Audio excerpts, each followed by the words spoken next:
But before we dive into that, I've got a comic culture moment for you, Christopher. For me personally, catered just to Nobody moi. else. Oh, If everybody what a else listens, that's sweetheart. cool, but this is just for you. This movie is one of many comic book movies that have multiple villains. I can think of many Superman, many Spider-Man, many Batman films that have multiple villains and juggle a lot of anarchy and tyranny and villainy all at the same time. But is that a good thing? Is it taking away from the struggle of the hero and the villain to have a singular bad guy, or does it actually open up a complex version of what evil is and how the hero gets to dive into that? What do you think about multiple villains in a superhero movie? It's a really good question. No, I love the question. I don't know. I think it kind of depends on the story. Because, so for example, you could look at a movie like Spider-Man 3, and that was overstuffed. I didn't need New Goblin and Venom and Sandman. That was too much Yep. because you didn't really get to know any of them, and they were such complex characters. Now, that's different than something like Spider-Man No Way Home, where we had like 6 villains, but those were villains from past movies. It was like wrapping up those stories, and it was nostalgic and all these things. So that's a little different. Now, was it overstuffed? With that, I'll push back because the villains weren't really the villains. The thing Peter was fighting for was doing the right thing. And so villains were the mechanism to get to that. So they didn't need to be developed. Also, like you said, you had years of history with these villains. You already knew them. I think Exactly. Spider-Man 3 is a better example of what you're saying. And that is what I mean. I think No Way Home is just totally off the rails. No, but that's what I'm saying. Like, I think it depends on the movie. Like, I'm not saying that No Way Home was overstuffed, but it had more villains than Spider-Man 3, which felt too much. But No Way Home felt fine because of the history you had with those particular characters and the actors playing them in the movies they were from.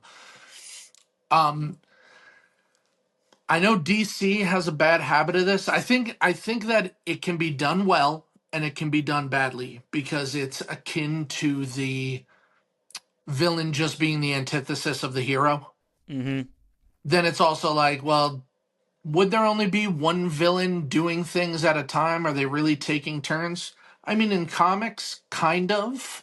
You don't often see the Joker and the Riddler and Two-Face and Catwoman and Mr. Freeze all trying to do a bad thing in one story arc. Usually, sometimes there are, but Sure. What I like about that when that happens is I sort of transpose the villain and what they're trying to do to stressors in my life. It's rare that I just get to focus on the bills or just the kids or just the stress at work. It's always usually a little bit of everything. And so when I see multiple villains show up, I don't look at it like, oh, they're all hitting them at the same time. It's like, no, that's kind of how life is. You rarely get to segment each one.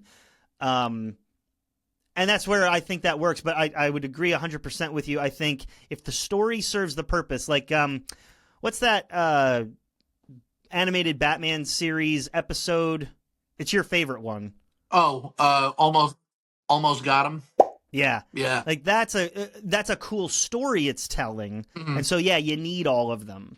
Long Halloween is another one where you're telling a very particular story. And so, yes, you need all of them. I think where Spider-Man 3 kind of falls in, where it was just like, well, last movie of the trilogy, I think Dark Knight Rises does this too. It's like, well, we had Bane, but we had Talia and we had Catwoman. It's like, you don't need them. You needed one focus. And I think that's where it sort of starts pulling away from it. And the problem also is that it depends on how familiar people are with these characters. Yeah. That will drive that. So, I mean, since we're using Spider-Man 3 a bunch, we had seen a version of Green Goblin. We had never seen Venom and we had never seen Sandman, and they were kind of lost. You didn't get anything from either because you were trying to do too many plus this new Goblin. you know, before The Dark Knight Rises, the only Bane we had was, you know, a very small nothing character in, again, another overstuffed movie in Batman and Robin.